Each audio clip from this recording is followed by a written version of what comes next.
ਵਾਹਿਗੁਰੂ ਜੀ ਕਾ ਖਾਲਸਾ ਵਾਹਿਗੁਰੂ ਜੀ ਕੀ ਫਤਿਹ। ਮੈਂ ਅਮਰਵੀਰ ਸਿੰਘ ਪ੍ਰੋਗਰਾਮ ਸੱਚੋ ਸੱਚ ਵਿੱਚ ਆਪ ਸਭ ਦਰਸ਼ਕਾਂ ਦਾ ਸਵਾਗਤ ਕਰਦਾ ਹਾਂ। ਅੱਜ 28 ਫਰਵਰੀ 2014 17 ਫੱਗਣ ਨਾਨਕਸ਼ਾਹੀ ਸੰਮਤ 545 ਦਾ ਦਿਨ ਹੈ। ਮੇਰੇ ਨਾਲ ਸਾਡੇ ਹਰਮਨ ਪਿਆਰੇ ਡਾਕਟਰ ਅਮਰਜੀਤ ਸਿੰਘ ਜੀ ਬੈਠੇ ਹੋਏ ਹਨ। ਆਓ ਉਹਨਾਂ ਨਾਲ ਮਿਲ ਕੇ ਅੱਜ ਦਾ ਪ੍ਰੋਗਰਾਮ ਸ਼ੁਰੂ ਕਰੀਏ। ਡਾਕਟਰ ਸਾਹਿਬ, ਸਭ ਤੋਂ ਪਹਿਲਾਂ ਅੱਜ ਦੇ ਦਿਨ ਦੀ ਕੋਈ ਖਾਸ ਮੁੱਦਾ ਜੋ ਤੁਸੀਂ ਸਾਡੇ ਦਰਸ਼ਕਾਂ ਨਾਲ ਸਾਂਝਾ ਕਰਨਾ ਚਾਹੁੰਦੇ ਹੋ? ਦੇਖੋ, ਆਮ ਤੌਰ ਤੇ ਅਸੀਂ ਕਿਸੇ ਨਾ ਕਿਸੇ ਅਹਿਮ ਖਬਰ ਨੂੰ ਆਧਾਰ ਬਣਾ ਕੇ ਹੀ ਇਸ ਸੈਗਮੈਂਟ ਦੇ ਵਿੱਚ ਵਿਚਾਰ ਕਰਦੇ ਹਾਂ ਜੀ ਡਾਕਟਰ ਸਾਹਿਬ। ਪਰ ਅੱਜ ਦੇ ਇਸ ਪਾਰਟ ਦੇ ਵਿੱਚ ਅਸੀਂ ਕੌਮ ਦੀ ਮਾਇਆਨਾਜ਼ ਹਸਤੀ, ਮਹਾਨ ਫਿਲਾਸਫਰ, ਉਹ ਦਾਰਸ਼ਨਿਕ ਜਿਨ੍ਹਾਂ ਨੇ ਸੱਚਮੁੱਚ ਮੈਂ ਉਜੜਾ ਪੰਥ ਵਸੇ ਮਨ ਚਾਓ ਕਨੇਰਾ ਇਸ ਮੁਤਾਬਕ ਆਪਣੇ ਕੈਰੀਅਰ ਦੀ, ਆਪਣੀ ਹੋਰ ਕਿਸੇ ਵੀ ਗੱਲ ਦੀ ਪਰਵਾਹ ਨਾ ਕਰਦਿਆਂ ਪੰਥ ਦੇ ਲਈ ਉਹਨਾਂ ਨੇ ਸੋਚਿਆ, ਪੰਥ ਦੇ ਲਈ ਲਿਖਿਆ, ਪੰਥ ਦੇ ਲਈ ਵੈਰੀ ਨੂੰ ਚੈਲੰਜ ਕੀਤਾ ਔਰ ਪੰਥ ਦੀ ਚੜ੍ਹਦੀ ਕਲਾ ਲੋਚਦੇ ਹੀ ਇਸ ਜਗਤ ਤੋਂ ਪਿਆਨਾ ਕਰ ਗਏ। ਉਹਨਾਂ ਦੀ ਯਾਦ ਨੂੰ ਅੱਜ ਦਾ ਪ੍ਰੋਗਰਾਮ ਅਸੀਂ ਸਮਰਪਿਤ ਕਰ ਰਹੇ ਹਾਂ। ਉਹ ਮਾਇਆਨਾਜ਼ ਹਸਤੀ ਨੇ ਸਰਦਾਰ ਕਪੂਰ ਸਿੰਘ, ਜਿਨ੍ਹਾਂ ਦਾ ਜਨਮ ਦਿਨ 2 ਮਾਰਚ 1909 ਨੂੰ ਜਿਹੜਾ ਉਹਨਾਂ ਦਾ ਜਨਮ ਹੁੰਦਾ ਹੈ।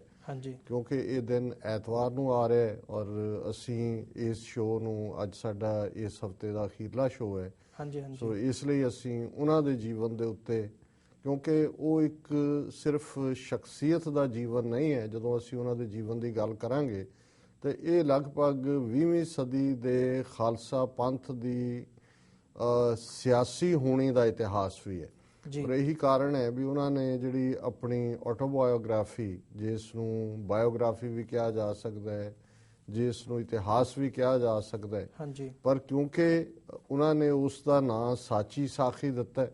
ਔਰ ਮੈਂ ਅਕਸਰ ਇਹ ਕਹਿੰਦਾ ਕਿ ਵੀ ਜੇ ਮਾਓਵਾਦੀਆਂ ਦੇ ਲਈ ਜਾਂ ਮਾਓਇਸਟ ਵਿਚਾਰਧਾਰਾ ਵਾਲਿਆਂ ਲਈ ਮਾਰਕਸ ਦੀ ਲਾਲ ਕਿਤਾਬ, ਉਹਨੂੰ ਉਹ ਆਪਣੀ ਬਾਈਬਲ ਸਮਝਦੇ ਸੀ, ਬਾਈਬਲ ਕਹਿੰਦੇ ਸੀ। ਹੁਣ ਤਾਂ ਭਾਵੇਂ ਨਾ ਉਹ ਮਾਰਕਸਵਾਦੀ ਰਹੇ ਤੇ ਨਾ ਉਹਨਾਂ ਦੀ ਲਾਲ ਕਿਤਾਬ ਦਾ ਰੁਤਬਾ ਰਿਹਾ, ਪਰ ਇੱਕ ਜ਼ਮਾਨਾ ਸੀ ਕਿ ਕਿਸੇ ਵੀ ਗੱਲ ਦੇ ਜਵਾਬ ਲਈ ਉਹ ਉਸ ਵੱਲ ਦੇਖਦੇ ਸੀ ਕਿ ਉਹਦਾ ਮੇਨ ਆਧਾਰ ਉਸ ਵਿਚਾਰਧਾਰਾ ਦਾ ਜਿਹੜਾ ਹੈ ਉਹ ਉਸ ਕਿਤਾਬ ਦੇ ਵਿੱਚ ਸੀ।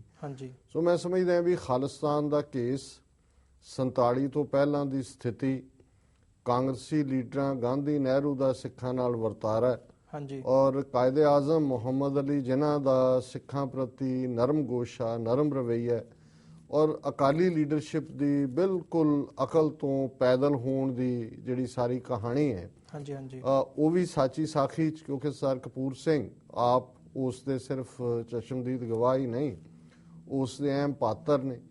ਤੇ ਫਿਰ 47 ਤੋਂ ਬਾਅਦ ਕਿਵੇਂ ਵਕਤ ਬਦਲੇ, ਜਿਸ ਨੂੰ ਸਰ ਸਾਹਿਬ ਨੇ ਇਸ ਪੁਸਤਕ ਦੇ ਵਿੱਚ ਹੀ ਕਿਹਾ ਕਿ ਮੁਲਕ ਹਿੰਦੂ ਕਾ, ਰਾਜ ਤਿਕੜੀ ਕਾ, ਗੁਰੂ ਰਾਖਾ ਭਾਈ ਸਿਖੜੇ ਕਾ।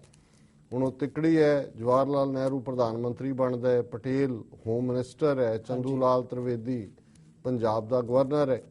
ਔਰ ਉਸ ਦੌਰ ਦੇ ਵਿੱਚ ਹੀ 15 ਅਗਸਤ 1947 ਤੋਂ ਕੁਝ ਹਫ਼ਤਿਆਂ ਬਾਅਦ 10 ਅਕਤੂਬਰ 1947 ਨੂੰ ਇਹ ਸਰਕੂਲਰ ਜਾਰੀ ਹੁੰਦਾ ਹੈ ਪੰਜਾਬ ਦੇ ਗਵਰਨਰ ਵੱਲੋਂ, ਜਦੋਂ ਕਿ sir Kapur Singh deputy commissioner ਸਨ, ICS ਕਾਂਗੜਾ ਜ਼ਿਲ੍ਹਾ 'ਚ ਲੱਗੇ ਹੋਏ ਸੀ, ਕਿ ਉਹ ਸਰਕੂਲਰ ਦੇ ਮੁਤਾਬਕ ਸਿੱਖਾਂ ਨੂੰ ਜ਼ਰਾਇਮ ਪੇਸ਼ਾ ਕੌਮ ਐਲਾਨਿਆ ਗਿਆ ਸੀ ਕਿ Sikhs are a criminal tribe and a menace to the law abiding Hindus.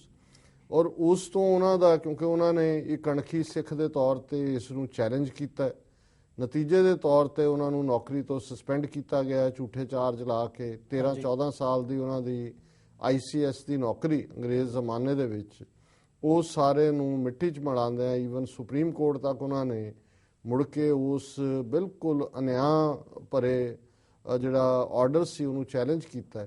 ਪਰ ਕਿਉਂਕਿ ਉਹਨਾਂ ਨੇ ਆਪ ਹੀ ਕਿਹਾ ਕਿ ਵੀ ਮੁਲਕ ਹਿੰਦੂ ਕਾ, ਤੇ ਇਹ ਹੁਣ ਤਿਕੜੀ ਜਿਹੜੀ ਹੈ ਇਹਦਾ ਕੰਟਰੋਲ ਹੈ, ਤੇ ਹੁਣ ਸਿੱਖ ਦਾ ਇਸ ਮੁਲਕ ਦੇ ਵਿੱਚ ਜਿਉਣਾ ਅਣਖ ਦੇ ਨਾਲ ਉਹ ਲਗਭਗ ਅਸੰਭਵ ਹੋ ਗਿਆ।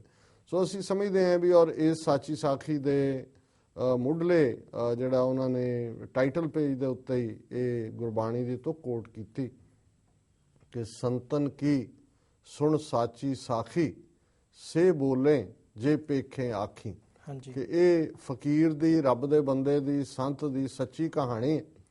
ਔਰ ਉਹੀ ਮੈਂ ਕਹਿ ਰਿਹਾ ਜੋ ਮੈਂ ਆਪਣੇ ਅੱਖਾਂ ਦੇ ਨਾਲ ਆਪਣੇ ਪਿੰਡੇ ਦੇ ਉੱਤੇ ਹੰਡਾਈ ਹੈ, ਆਪਣੀ ਅੱਖਾਂ ਦੇ ਨਾਲ ਦੇਖੀ ਹੈ। ਸੋ ਇਸ ਕਿਸਮ ਦੀ ਸ਼ਖਸੀਅਤ ਜਿਹੜੀ ਹੈ, ਉਸ ਦਾ ਜਨਮ ਜਿਵੇਂ ਮੈਂ ਦੱਸਿਆ ਕਿ ਉਹਨਾਂ ਦਾ ਜਨਮ 1909 ਦੇ ਵਿੱਚ ਹੁੰਦਾ ਹੈ 2 ਮਾਰਚ ਨੂੰ। ਉਹਨਾਂ ਦੇ ਪਿਤਾ ਸਰਦਾਰ ਦਿਦਾਰ ਸਿੰਘ, ਪਿੰਡ ਉਹਨਾਂ ਦਾ ਚੱਕ, ਜ਼ਿਲ੍ਹਾ ਲੁਧਿਆਣਾ। ਔਰ ਇਹ ਬੇਸ਼ੱਕ ਉਹਨਾਂ ਦਾ ਮੁੱਢਲਾ ਪਿੰਡ ਹੈ, ਪਰ ਉਹਨਾਂ ਦੀ ਜਿਹੜੀ ਵਿੱਦਿਆ ਹੈ ਉਹ ਤਹਿਸੀਲ ਜੜ੍ਹਾਂਵਾਲਾ, ਜ਼ਿਲ੍ਹਾ ਲਾਇਲਪੁਰ, ਜਿਹਨੂੰ ਅੱਜ ਕੱਲ੍ਹ ਫੈਸਲਾਬਾਦ ਕਹਿੰਦੇ ਨੇ, ਉਸ ਦੇ ਵਿੱਚ ਹੋਈ। ਪੜ੍ਹਾਈ ਦੇ ਲਈ ਉਹ ਲਾਹੌਰ ਆਏ ਔਰ ਪੰਜਾਬ ਯੂਨੀਵਰਸਿਟੀ 'ਚੋਂ ਉਹਨਾਂ ਨੇ ਫਿਲਾਸਫੀ ਦਾ ਵਿਸ਼ਾ ਰੱਖਿਆ ਸੀ। ਉਹਨਾਂ ਨੇ ਟੌਪ ਕੀਤਾ ਯੂਨੀਵਰਸਿਟੀ 'ਚ। ਹਾਂਜੀ। ਔਰ ਉਸ ਪੀਰੀਅਡ ਦੇ ਵਿੱਚ ਹੀ ਸਰ ਮੁਹੰਮਦ ਅਲਾਮਾ ਇਕਬਾਲ ਨਾਲ ਵੀ ਉਹਨਾਂ ਦਾ ਸੰਪਰਕ ਰਿਹਾ, ਜਿਹਨੂੰ ਕਿ ਉਹ ਆਪਣਾ ਰੂਹਾਨੀ ਸੰਬੰਧ ਕਹਿੰਦੇ ਨੇ, ਕਿਉਂਕਿ ਉਹਨਾਂ ਦੇ ਚੜ੍ਹਾਈ ਕਰਨ ਤੋਂ ਕੁਛ ਦੇਰ ਪਹਿਲਾਂ ਵੀ ਉਹਨਾਂ ਦੇ ਘਰ ਜਾ ਕੇ ਉਹਨਾਂ ਨੂੰ ਮਿਲੇ, ਜਿਨ੍ਹਾਂ ਨੂੰ ਉਹਨਾਂ ਨੇ ਆਪਣੀ ਇਸ ਪੁਸਤਕ 'ਚ ਕਿਹਾ ਵੀ ਅਲਾਮਾ ਇਕਬਾਲ ਦੇ ਘਰ ਨੂੰ ਅਸੀਂ ਪੀਰਖਾਨਾ ਕਹਿੰਦੇ ਸੀ। ਔਰ ਕਿਵੇਂ ਅਲਾਮਾ ਇਕਬਾਲ ਨੇ ਸਰ ਕਪੂਰ ਸਿੰਘ ਦੀ ਸੋਚ ਨੂੰ ਵੀ ਟੁੰਬਿਆ। ਹਾਂਜੀ। ਕਿਵੇਂ ਈਵਨ ਕਾਇਦੇ ਆਜ਼ਮ, ਜਿਨ੍ਹਾਂ ਦੇ ਨਾਲ ਵੀ ਸਰ ਕਪੂਰ ਸਿੰਘ ਦੇ ਸਬੰਧ, ਜਿਹੜੇ ਕਿ ਖਾਸ ਤੌਰ ਤੇ ਜਦੋਂ ਇਹ ਕੈਂਬਰਿਜ ਪੜ੍ਹਨ ਲਈ ਗਏ, ਹਾਂਜੀ, ਔਰ ਸਮੁੰਦਰੀ ਜਹਾਜ਼ 'ਚ ਇਹਨਾਂ ਨੂੰ ਕਾਇਦੇ ਆਜ਼ਮ ਦੀ ਸੰਗਤ ਦਾ ਵੀ ਮੌਕਾ ਮਿਲਿਆ, ਉਹ ਵੀ ਲੰਡਨ ਜਾ ਰਹੇ ਸਨ। ਹਾਂਜੀ ਹਾਂਜੀ। ਔਰ ਉਸ ਗੁਫ਼ਤਗੂ ਦਾ ਵੀ ਅਸੀਂ ਜ਼ਿਕਰ ਕਰਾਂਗੇ, ਜਿਹਦਾ ਕਿ ਅੱਜ ਜਦੋਂ ਅਸੀਂ ਸਿੱਖ ਕੌਮ ਦਾ ਹਾਲ ਦੇਖਦੇ ਹਾਂ ਤੇ ਉਹਨਾਂ ਨੇ ਉਸ ਸੋਚ ਨੂੰ, ਜਿਹੜੀ ਕਾਇਦੇ ਆਜ਼ਮ ਦੀ ਸੀ, ਜਿਹੜੀ ਉਹ ਸੋਚਦੇ ਸਨ ਜੀ, ਉਸ ਨੂੰ ਸੰਬੋਧਨ ਕਰਦਿਆਂ ਇਸ ਕਿਤਾਬ ਦੇ ਵਿੱਚ ਉਹਨਾਂ ਨੇ ਇੱਕ ਸਿਰਲੇਖ ਦੇ ਵਿੱਚ ਲਿਖਿਆ ਕਿ ਅੱਜ ਯਾਦ ਆਇਆ ਮੈਨੂੰ ਉਹ ਸੱਜਣ ਜਿਹਦੇ ਮਗਰ ਉਲਾਂਬੜਾ ਜੱਗ ਦਾ ਏ, ਕਿ ਕਿਵੇਂ ਉਸ ਵਕਤ ਨੂੰ ਸਾਡੀ ਲੀਡਰਸ਼ਿਪ ਨੇ ਨਹੀਂ ਪਛਾਣਿਆ। ਸੋ ਸਰ ਕਪੂਰ ਸਿੰਘ ਆਪਣੀ ਉਸ ਵਿੱਦਿਆ ਤੋਂ ਬਾਅਦ ਜਿਹੜੀ ਹੈ ਉਹ ਕੈਂਬਰਿਜ ਯੂਨੀਵਰਸਿਟੀ ਇੰਗਲੈਂਡ ਦੇ ਵਿੱਚ ਜਾਂਦੇ ਨੇ, ਮੋਰਲ ਸਾਇੰਸਿਸ ਦੇ ਵਿੱਚ। ਹਾਂਜੀ। ਉਹ ਉੱਥੇ ਫਰਦਰ ਸਟੱਡੀ ਕਰਦੇ ਨੇ, ਮਾਸਟਰਸ ਕਰਦੇ ਨੇ।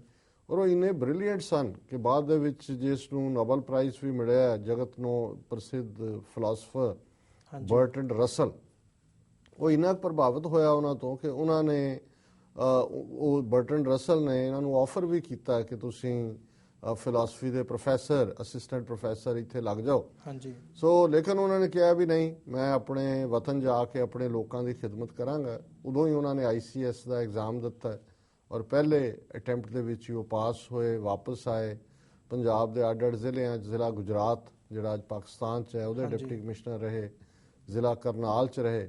ਔਰ 1947 ਦੇ ਵਿੱਚ, ਜਿਵੇਂ ਮੈਂ ਦੱਸਿਆ ਵੀ, ਜ਼ਿਲ੍ਹਾ ਕਾਂਗੜਾ ਦੇ ਉਹ ਡਿਪਟੀ ਕਮਿਸ਼ਨਰ ਸਨ। ਸੋ ਉਹਨਾਂ ਦਾ ਸਿੱਖ ਖਾਸਾ, ਔਰ ਖਾਸ ਤੌਰ ਤੇ ਈਵਨ ਜ਼ਿਲ੍ਹਾ ਕਾਂਗੜਾ 'ਚ ਜਿਸ ਤਰੀਕੇ ਨਾਲ ਉਹਨਾਂ ਨੇ ਵੱਡੀ ਗਿਣਤੀ 'ਚ ਮੁਸਲਮਾਨਾਂ ਨੂੰ ਬਚਾ ਕੇ ਸ਼ਰਨਾਰਥੀ ਕੈਂਪਾਂ 'ਚ ਪਹੁੰਚਾਇਆ, ਜਿਹੜੇ ਕਿ ਉਹਨਾਂ ਦੇ ਮਤਹਿਤ ਹਿੰਦੂ ਅਫਸਰਾਂ ਨੂੰ ਪਸੰਦ ਨਹੀਂ ਸੀ, ਜਿਹੜੇ ਕਿ ਲੁੱਟ-ਕੁੱਟ ਕੇ ਸਾਰਾ ਉਹਨਾਂ ਨੂੰ ਕੱਢਣਾ ਚਾਹੁੰਦੇ ਸਨ। ਹਾਂਜੀ ਹਾਂਜੀ। ਸੋ ਇਹ ਸਾਰੀਆਂ ਜਿਹੜੀਆਂ ਉਸ ਪੀਰੀਅਡ ਦੀਆਂ ਘਟਨਾਵਾਂ ਨੇ, ਜਿਨ੍ਹਾਂ ਨੂੰ ਸਰ ਕਪੂਰ ਸਿੰਘ ਨੇ ਵੇਰਵੇ ਦੇ ਨਾਲ ਬਿਆਨੇ ਕਿ ਕਿਵੇਂ ਇਹ ਫਿਰਕੂ ਜ਼ਹਿਨੀਅਤ, ਇਹ ਕਮਿਊਨਲ ਮਾਈਂਡਸੈਟ ਜਿਹੜਾ ਹੈ, ਇਸ ਨੇ ਫਿਰ ਘੱਟ ਗਿਣਤੀਆਂ ਦਾ ਘਾਣ ਕਰਨਾ ਸ਼ੁਰੂ ਕੀਤਾ। ਸਰ ਕਪੂਰ ਸਿੰਘ ਲੜੇ ਆਪਣੇ ਹੱਕਾਂ ਲਈ, ਜਿਵੇਂ ਹਾਈ ਕੋਰਟ 'ਚ, ਸੁਪਰੀਮ ਕੋਰਟ 'ਚ। ਹਾਂਜੀ। ਤੇ ਅਖੀਰ ਉਹਨਾਂ ਨੇ ਸਿਆਸੀ ਪਿੜ ਵੀ ਜੁਆਇਨ ਕੀਤਾ, ਸਿਆਸੀ ਪਿੜ 'ਚ ਆਏ। 1962 ਦੇ ਵਿੱਚ ਉਹ ਲੁਧਿਆਣਾ ਪਾਰਲੀਮੈਂਟਰੀ ਹਲਕੇ ਤੋਂ ਮੈਂਬਰ ਪਾਰਲੀਮੈਂਟ ਬਣੇ, ਲੋਕ ਸਭਾ ਦੇ ਮੈਂਬਰ ਬਣੇ। ਹਾਂਜੀ ਹਾਂਜੀ। ਔਰ ਇਹ ਉਹੀ ਪੀਰੀਅਡ ਸੀ ਔਰ ਉਹੀ ਸਾਲ ਹੈ ਜਿਸ ਸਾਲ 'ਚ ਚੀਨ ਔਰ ਭਾਰਤ ਦੀ ਟੱਕਰ ਹੋਈ। ਔਰ ਜਿਵੇਂ ਪਾਰਲੀਮੈਂਟ ਦੇ ਵਿੱਚ ਉਹਨਾਂ ਨੇ ਫਿਰ ਨਹਿਰੂ ਨੂੰ ਠਿੱਠ ਕੀਤਾ, ਕਿਉਂਕਿ ਉਹਨਾਂ ਨੇ, ਉਹ ਬੜੇ ਵੱਡੇ ਇਤਿਹਾਸਕਾਰ ਸਨ, ਅਰਬੀ, ਫਾਰਸੀ, ਸੰਸਕ੍ਰਿਤ ਇਹਨਾਂ ਜ਼ਬਾਨਾਂ ਦੇ ਵਿਦਵਾਨ ਸਨ। ਹਾਂਜੀ। ਔਰ ਉਹਨਾਂ ਨੂੰ ਉਹ ਹਿਸਟਰੀ ਦਾ ਚੈਪਟਰ ਬਹੁਤ ਚੰਗੀ ਤਰ੍ਹਾਂ ਪਤਾ ਸੀ ਕਿ ਕਿਵੇਂ 1842 ਦੇ ਵਿੱਚ ਸਰਕਾਰੇ ਖਾਲਸਾ ਜੀਓ, ਐਂਪਰਰ ਆਫ ਚਾਈਨਾ ਔਰ ਦਲਾਈ ਲਾਮਾ ਆਫ ਤਿੱਬਤ ਦੇ ਵਿੱਚ ਟ੍ਰਾਈਪਾਰਟਾਈਟ ਸੰਧੀ ਹੋਈ ਸੀ, ਕਿਉਂਕਿ ਲੱਦਾਖ ਔਰ ਲਹਾਸਾ ਤੱਕ ਸਰਕਾਰੇ ਖਾਲਸਾ ਦੀਆਂ ਫੌਜਾਂ ਗਈਆਂ ਸਨ। ਔਰ ਉਸ ਤੋਂ ਬਾਅਦ ਤਿੱਬਤ ਜਿਹੜਾ ਇੱਕ ਬਫਰ ਜ਼ੋਨ ਦੇ ਤੌਰ ਤੇ ਤਿੱਬਤਨ ਚਾਈਨੀਜ਼ ਐਮਪਾਇਰ ਔਰ ਸਰਕਾਰੇ ਖਾਲਸਾ ਜੀਓ, ਜਿਹਨੂੰ ਲਾਹੌਰ ਦਰਬਾਰ ਕਰਕੇ ਕਿਹਾ ਜਾਂਦਾ ਹੈ, ਉਸ ਦੇ ਵਿੱਚ ਤਿੱਬਤ ਇੱਕ ਬਫਰ ਸਟੇਟ ਦੇ ਤੌਰ ਤੇ ਮੰਨਿਆ ਗਿਆ ਸੀ। ਸੋ ਸਰ ਕਪੂਰ ਸਿੰਘ ਨੇ ਉਸ ਸੰਧੀ ਦਾ, ਉਸ ਟ੍ਰੀਟੀ ਦਾ, ਜਿਹੜੀ ਕਿ ਨੈਸ਼ਨਲ ਆਰਕਾਈਵ ਦਿੱਲੀ 'ਚ ਪਈ ਹੈ, ਜ਼ਿਕਰ ਕਰਦੇ ਆ। ਨਹਿਰੂ ਨੂੰ ਉਹਨਾਂ ਨੇ ਚੰਗੀ ਤਰ੍ਹਾਂ ਭੰਨਿਆ ਕਿ ਕਿਵੇਂ ਤੂੰ ਜਿਹੜਾ ਹੈ ਉਹ ਹਰ ਚੀਜ਼ ਨੂੰ ਖਰਾਬ ਕੀਤਾ, ਕਿਵੇਂ ਤੂੰ ਇਸ ਮੁਲਕ ਦੀ ਹੋਣੀ ਦੇ ਲਈ, ਜਿਹੜੀ ਮਾੜੀ ਹੋਣੀ ਹੈ, ਉਹਦੇ ਲਈ ਤੂੰ ਦੋਸ਼ੀ ਹੈ। ਔਰ ਇਹਦੇ 'ਚ ਵੀ ਕੋਈ ਸ਼ੱਕ ਨਹੀਂ ਹੈ ਕਿ ਨਹਿਰੂ ਦੇ ਲਈ ਉਸ ਚਾਈਨਾ ਦੇ ਨਾਲ ਜਿਹਨੇ ਕੁੱਟਿਆ ਚੀਨ ਨੇ ਚੰਗੀ ਤਰ੍ਹਾਂ, ਇਹਨਾਂ ਦਾ ਜਿਹੜਾ ਵਧਿਆ ਐਂਬੀਸ਼ਨ ਸੀ ਇੰਡੀਅਨ ਹਾਕਮਾਂ ਦਾ, ਕਿਉਂਕਿ ਇਹ 1959 ਦੇ ਵਿੱਚ ਗੋਆ ਇਹਨਾਂ ਨੇ ਲਿਆ। ਉਸ ਤੋਂ ਪਹਿਲਾਂ ਜਿਵੇਂ ਇਹਨਾਂ ਨੇ 1948 ਦੇ ਵਿੱਚ ਹੈਦਰਾਬਾਦ, ਜੂਨਾਗੜ੍ਹ ਔਰ ਫਿਰ ਕਸ਼ਮੀਰ ਤੇ ਨਹਿਰੂ ਸਮਝਣ ਲੱਗ ਗਿਆ ਸੀ ਕਿ ਵੀ ਮੈਂ ਤਾਂ ਬ੍ਰਿਟਿਸ਼ ਐਮਪਾਇਰ ਦੀ ਤਰ੍ਹਾਂ ਜਿੱਥੇ ਮਰਜ਼ੀ ਮੇਰੀਆਂ ਫੌਜਾਂ ਜਾ ਸਕਦੀਆਂ ਨੇ। ਹਾਂਜੀ ਔਰ ਹਾਂਜੀ ਚੀਨ ਦੇ ਨਾਲ ਪੰਗਾ ਵੀ ਖੁਦ ਲਿਆ ਸੀ, ਫਿਰ ਉਹ ਸਹਾਰ ਵੀ ਨਹੀਂ ਸਕਿਆ। 1963 ਦੇ ਵਿੱਚ ਉਹ ਅੱਧ-ਪਚੱਧ ਬਿਮਾਰੀ ਦੀ ਹਾਲਤ ਜਿਉਂਦਾ ਰਿਹਾ ਤੇ 27 ਮਈ 1964 ਨੂੰ ਉਹਦੀ ਮੌਤ ਹੋਈ। ਚਲੋ ਇਹ ਇੱਕ ਵੱਖਰਾ ਚੈਪਟਰ ਹੈ। ਫਿਰ ਸਰ ਕਪੂਰ ਸਿੰਘ ਜਿਹੜੇ ਨੇ ਉਹ ਸਮਰਾਲਾ ਹਲਕੇ ਤੋਂ MLA ਵੀ ਰਹੇ, ਤੇ ਜਦੋਂ ਅਸੀਂ ਉਹਨਾਂ ਨੂੰ ਹਿਸਟਰੀ ਮੇਕਰ ਦੇ ਤੌਰ ਤੇ ਦੇਖਦੇ ਹਾਂ ਕਿ ਜਿੰਨੇ ਇਸ ਪੀਰੀਅਡ ਦੇ ਸਾਡੇ ਇਤਿਹਾਸਕ ਡਾਕੂਮੈਂਟ ਨੇ, ਉਹ ਅਨੰਦਪੁਰ ਦਾ ਮਤਾ ਹੋਏ ਜਿਸ ਤੇ ਆਧਾਰਿਤ 1982 ਚ ਧਰਮ ਯੁੱਧ ਮੋਰਚਾ ਲੱਗਾ, ਜਿਸ ਦਾ ਐਂਡ ਘੱਲੂਘਾਰਾ 84 ਦੇ ਨਾਲ ਨਿਕਲੇ। ਉਸ ਅਨੰਦਪੁਰ ਦੇ ਮਤੇ ਦੇ ਲਿਖਾਰੀ ਵੀ ਸਰ ਕਪੂਰ ਸਿੰਘ। ਸਿੱਖ ਹੋਮਲੈਂਡ ਦਾ ਮਤਾ ਜਿਹੜਾ ਮਾਸਟਰ ਤਾਰਾ ਸਿੰਘ ਅਕਾਲੀ ਦਲ ਨੇ 1966 ਦੇ ਵਿੱਚ ਪਾਸ ਕੀਤਾ, ਹਾਂਜੀ ਪਹਿਲਾਂ ਨਲਵਾ ਕਾਨਫਰੰਸ ਲੁਧਿਆਣਾ 'ਚ ਫਿਰ ਜਲੰਧਰ 'ਚ, ਉਸ ਦੇ ਲਿਖਾਰੀ ਵੀ ਸਰ ਕਪੂਰ ਸਿੰਘ।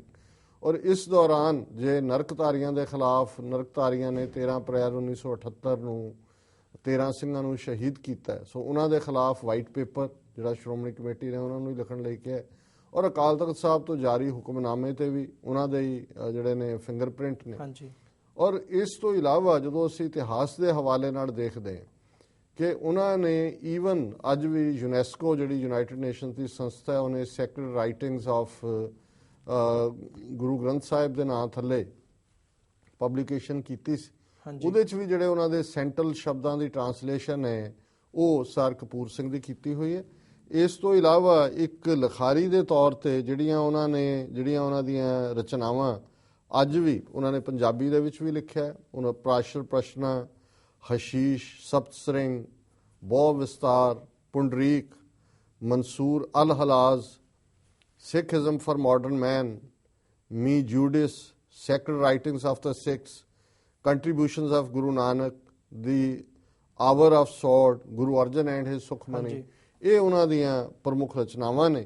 ਔਰ ਮੈਂ ਸਮਝਦਾ ਕਿ ਉਹਨਾਂ ਦੀ ਸੰਤ ਜਰਨੈਲ ਸਿੰਘ ਖਾਲਸਾ ਪਿੰਡਾਂ ਵਾਲਿਆਂ ਦੇ ਨਾਲ ਇੱਕ ਸਾਂਝ, ਜਿਸ ਚੋਂ ਉਹਨਾਂ ਨੇ ਉਹਨਾਂ ਨੂੰ ਪ੍ਰੇਰਨਾ ਵੀ ਦਿੱਤੀ। ਉਹਨਾਂ ਦੀ ਪ੍ਰੇਰਨਾ ਨਾਲ ਦਲ ਖਾਲਸਾ ਵਰਗੀ ਜਥੇਬੰਦੀ ਹੋਂਦ ਚ ਆਈ, ਜਿਹੜੀ ਅੱਜ ਵੀ ਖਾਲਿਸਤਾਨ ਦੀ ਝੰਡਾ ਬਰਦਾਰ ਹੈ। ਸਿੱਖ ਸਟੂਡੈਂਟ ਫੈਡਰੇਸ਼ਨ 'ਚ ਉਹਨਾਂ ਨੇ ਰੂਹ ਫੂਕੀ। ਔਰ ਇਹ ਅਣਖੀ ਯੋਧਾ 13 ਅਗਸਤ 1986 ਨੂੰ ਸਾਨੂੰ ਹਮੇਸ਼ਾ ਲਈ ਅਲਵਿਦਾ ਕਹਿ ਗਏ। ਪਰ ਮੈਂ ਸਮਝਦਾ ਵੀ ਸਰ ਕਪੂਰ ਸਿੰਘ ਦੀ ਸੋਚ ਅੱਜ ਜਿਵੇਂ ਸਿੱਖ ਜਵਾਨੀ ਨੇ ਔਰ ਖਾਸ ਤੌਰ ਤੇ ਸੰਤ ਜਰਨੈਲ ਸਿੰਘ ਖਾਲਸਾ ਪਿੰਡਾਂ ਵਾਲਿਆਂ ਨੇ ਖਾਲਿਸਤਾਨ ਦਾ ਨਿਸ਼ਾਨਾ ਮਿੱਥ ਕੇ ਜਿਵੇਂ ਅਪਣਾਈ, ਅੱਜ ਵੀ ਉਹ ਸਾਨੂੰ ਪ੍ਰੇਰਨਾ ਦਿੰਦੇ ਨੇ। ਔਰ ਸਿੱਖ ਯੂਥ ਆਫ ਪੰਜਾਬ ਵੱਲੋਂ ਇਸ ਸੰਬੰਧੀ ਇੱਕ ਵਿਸ਼ੇਸ਼ ਸੈਮੀਨਾਰ ਵੀ 2 ਮਾਰਚ ਨੂੰ ਸ੍ਰੀ ਅੰਮ੍ਰਿਤਸਰ 'ਚ ਰੱਖਿਆ ਗਿਆ ਉਹਨਾਂ ਦੀ ਯਾਦ।